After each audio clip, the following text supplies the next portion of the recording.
Seja muito bem-vindo para mais um vídeo devocional aqui no canal. Eu espero que você esteja sendo abençoado com os nossos conteúdos por aqui. Se você está ouvindo isso pela primeira vez, eu já peço que você deixe o seu curtir aqui embaixo, já se inscreve no canal para você não perder nada e compartilha com o maior número de pessoas que você puder. Porque eu não estou aqui para falar de mim, eu não estou aqui para apresentar um projeto, nem para vender nada. Eu estou aqui para pregar o Evangelho da forma mais pura e simples, da forma como deve ser pregado. E este canal tem este propósito. Então eu já peço que você compartilhe, já faça parte aí dessa nossa pequena família de 330 inscritos, acho que agora está com um pouquinho mais, né? E aí aos pouquinhos a gente vai galgando, a gente vai formando aqui uma comunidade online de pessoas que se interessam e gostam de se assentar ao redor, não de um vídeo, não de um pregador, mas sim ao redor da presença de Deus. Essa presença que é restauradora, essa presença que realmente nos dá direção, significado e propósito. E é sobre esse último termo que eu queria conversar contigo um pouquinho.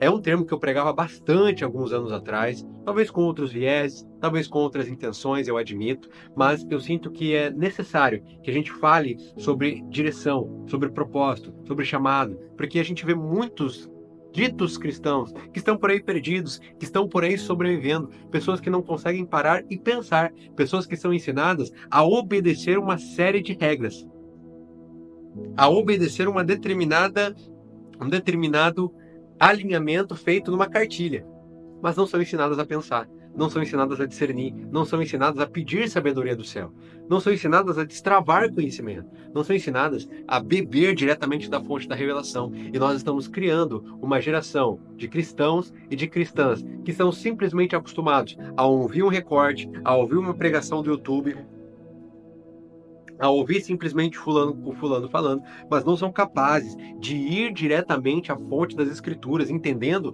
que a Bíblia é um livro que você lê com o autor do lado. Nós temos o Espírito Santo à nossa disposição para que ele nos ensine, para que ele eleve os nossos olhos a Cristo Jesus. Mas infelizmente tem sido marcada essa geração, uma geração de recortes. Eu não quero jogar contra o meu próprio time. Entendo que tem um chamado, uma incumbência do Senhor para que a mensagem também seja pregada nas redes sociais. Mas este vídeo devocional, meu amado, ele não pode substituir a sua leitura, o seu momento devocional, o seu aprofundamento bíblico. E hoje eu quero voltar os nossos olhos para o nosso chamado, para a nossa vocação. Eu quero ler contigo 1 Coríntios capítulo 1, tá? Primeira carta aos Coríntios. Então isso aqui é de um gênero chamado carta. Você tem gêneros poéticos, você tem gêneros narrativos, históricos, você tem os evangelhos, e dentro das escrituras você tem as cartas. Por ser uma carta, é algo de extrema pessoalidade. Imagina uma carta mesmo, imagina que eu estou descrevendo uma carta. Eu não vou aqui me delongar em termos muito rebuscados, eu vou escrever como se eu estivesse escrevendo uma mensagem para você. E a carta de Paulo, as cartas, elas têm essa particularidade, esse caráter pessoal. Então aqui Paulo está escrevendo para a igreja cristã da cidade de Corinto, cidade que nem existe mais, por isso que se chama Epístola aos Coríntios, carta aos Coríntios, né? O povo que habitava ali na cidade de Corinto, os cristãos que habitavam ali e faziam parte daquela igreja da cidade. E a partir do verso 26, nós lemos o seguinte: Irmãos, reparai, pois, na vossa vocação. Ou seja, vamos voltar os olhos, vamos nos concentrar aqui na vocação. O que é vocação? Chamado. Visto que não foram chamados muitos sábios segundo a carne, nem muitos poderosos, nem muitos de nobre nascimento. Olha que interessante. Não foram chamados muitos sábios segundo a carne. Ou seja, Paulo está aqui estabelecendo um parâmetro. Olha, aqueles que foram chamados não foram chamados segundo a sabedoria humana, porque toda vez que vai falar carne, vai falar da natureza humana. Então já existe aqui uma clara distinção entre a sabedoria que vem da carne e talvez um outro tipo de sabedoria, que a gente não leu aqui ainda, mas que ele vai dissertar mais para frente. Então ele já está separando esses dois parâmetros, o que é uma sabedoria humana e uma outra sabedoria, que a gente vai entender mais para frente o que é essa sabedoria. Pelo contrário, Deus escolheu as coisas loucas do mundo para envergonhar os sábios, e escolheu as coisas fracas do mundo para envergonhar os fortes. Aqui nós temos ainda com mais evidência a distinção. Deus escolhe o que para o mundo, o que para a carne, o que na visão do ser humano é fraco, para confundir o que na visão do próprio ser humano é forte. E Deus escolhe, existe aqui um parâmetro, um princípio, Deus escolhe aquilo que é sábio diante. Deus escolhe as coisas loucas perante os olhos do mundo, as coisas que não fazem sentido, as coisas que não têm cabimento, as coisas que a gente fala e fala, cara, isso aí não vai dar certo. Para confundir a sabedoria humana. Para confundir aquilo que nós achamos que sabemos acerca de sabedoria. E Deus escolheu as coisas humildes do mundo e as desprezadas e aquelas que não são, para reduzir a nada aquelas que são na visão humana, a fim de que ninguém se glorie na presença de Deus. Então, Paulo está aqui falando sobre vocação. Ele inicia o verso 26 falando, irmãos, vamos nos lembrar, vamos reparar, vamos colocar o nosso foco, colocar os nossos olhos na nossa vocação. Lembrem-se de que vocês foram chamados para algo. Lembrem-se que vocês foram salvos para algo. Vocês não foram salvos para si mesmos. Vocês foram salvos para algo. Vocês conheceram a mensagem do Evangelho com uma finalidade, com um propósito, com um intuito. Não morre em vocês, não pare em vocês, mas esse é o ponto de partida para que o chamado, para que os dons sejam desempenhados. Só que eu quero abordar uma coisa sobre os dons. Não é segundo o nosso costume, não é segundo a nossa visão humana, não é segundo a nossa natureza carnal.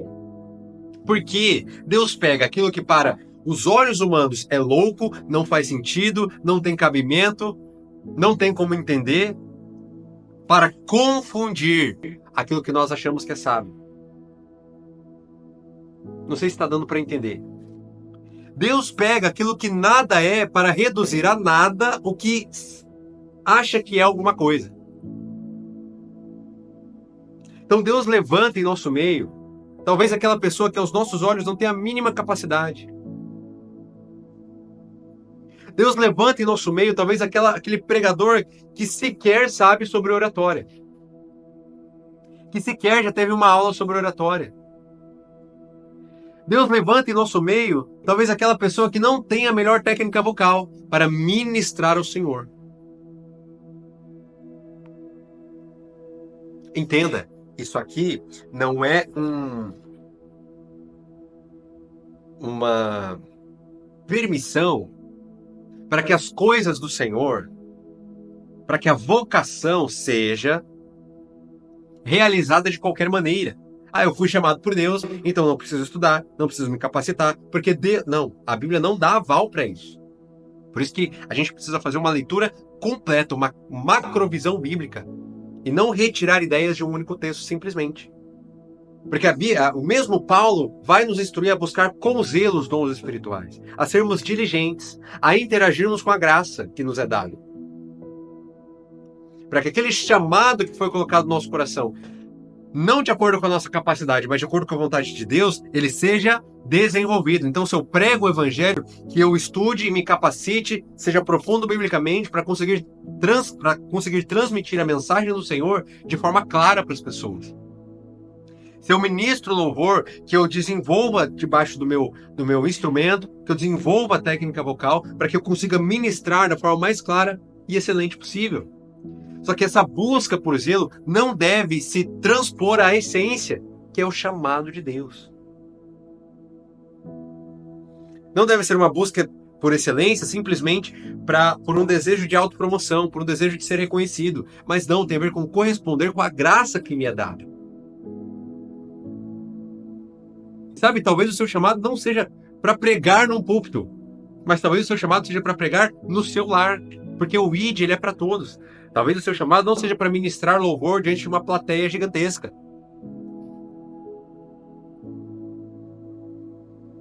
Mas talvez o seu chamado seja para ir fazer a diferença no seu trabalho, na sua faculdade, na sua casa.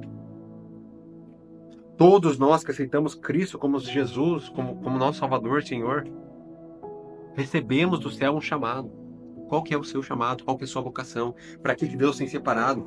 Cristãos passam anos e anos, ditos cristãos, sem nem sequer saber para que foram chamados, sem nem sequer saber quais são seus dons.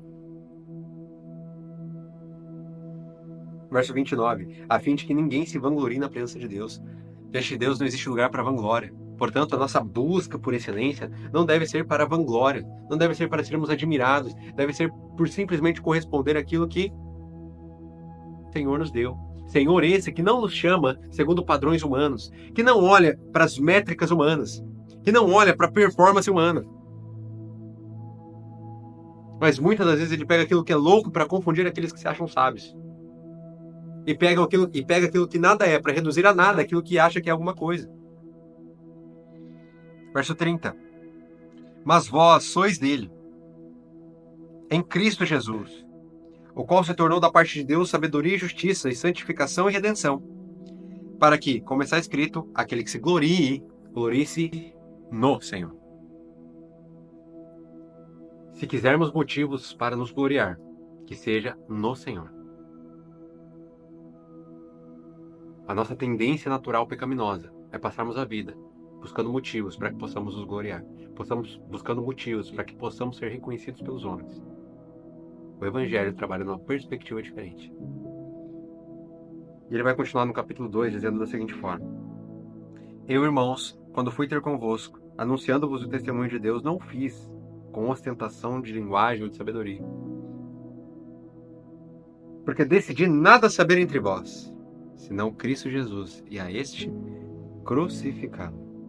E foi em fraqueza, temor e grande tremor que eu estive entre vós. A minha palavra e a minha pregação não consistiram em linguagem persuasiva de sabedoria, mas em demonstração do Espírito e de poder, para que a vossa fé não se apoiasse em sabedoria humana, mas sim no poder de Deus. Isso aqui é excelente, gente. Porque muitas das vezes a gente tem a visão dos apóstolos como super-homens, como super-pregadores, e pode ser, de acordo com esse texto que a gente leu, que não fosse assim. Porque ele diz, cara, eu não vim até vocês com mensagens de oratória, de sabedoria, com palavras de persuasão, com técnicas, com gatilhos mentais, com técnicas de rapport. Não foi nada disso, mas foi no poder de Deus, para que fosse conhecido através do poder de Deus, para que a mensagem fosse conhecida através da demonstração do poder de Deus. Eu só simplesmente estava aqui disponível, porque eu decidi nenhuma coisa saber. E nenhuma coisa saber é realmente nada, senão uma só: Cristo e a este crucificado. Muitos até conhecem Jesus, mas não interligam o Jesus ao Jesus crucificado. E sem a sua obra na cruz, ele é somente um bom mestre da moral.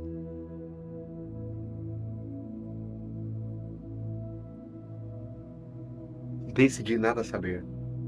Quantas coisas temos decidido saber, que são importantes, que são boas, que não são nem pecado, mas que muitas das vezes tiram a nossa atenção, nos distraem do verdadeiro foco de olhar para Cristo. Sabe, Deus tem um chamado para cada um de nós. Um chamado maior de pregar o Evangelho, de ir e pregar o Evangelho, discipular e batizar. Umas vocações específicas para tempos específicos, habilidades específicas que Ele nos outorga e também nos dá, como mordomos, a responsabilidade de irmos, gerirmos e desenvolvermos esses dons. Podem se manifestar de qualquer maneira, de diversas frentes. Vejo, eu já vi pessoas que têm chamados para pregar o Evangelho no meio dos skatistas. Já vi pessoas que têm o dom de sorriso, o dom de simpatia, o dom de empatia. Já vi pessoas que têm o dom da compaixão. Vem alguém passando por necessidade e não medem esforços para ir até essa pessoa e não simplesmente orar por ela, mas por ir a essa pessoa e estender a mão, comprar alimentos se for necessário, ouvir, doar tempo se for necessário. Os dons são manifestados de diversas maneiras. Palavras de conhecimento, cura, mas também são revelados de outras formas. Qual que é o seu chamado? João, como é que eu faço para saber então qual foi o meu chamado? Busca no Senhor. Senhor, o que tu queres que eu faça? Não quero mais passar a vida toda como um zumbi, como um verdadeiro zumbi, Alguém que foi ensinado a obedecer uma cartilha de regras. Eu faço isso, então eu sou salvo. Não, eu quero discernir, eu quero me aprofundar nas Escrituras. Quero conhecer a Tua palavra por mim mesmo. Que sejamos cristãos inteligentes, cristãos sábios. Sejamos seguidores de Jesus sábios, que pensam, que discernem, que buscam sabedoria, que buscam diretamente da fonte. Cristãos profundos biblicamente.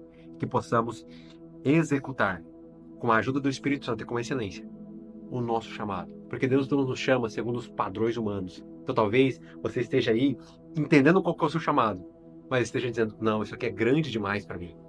Lembre-se que não é pela sua capacidade. Lembre-se que não é pelo seu esforço. Lembre que não é pelo seu mérito. É de acordo com Ele. E se Ele chamou, Ele vai te dar os recursos para que você seja capacitado. Existe um poder divino e também uma responsabilidade humana. Eu espero que tenha feito sentido para você. Clique no gostei aqui embaixo, se inscreva no canal, conheça os nossos infoprodutos, temos e-books, temos cursos bíblicos, o link está aqui embaixo.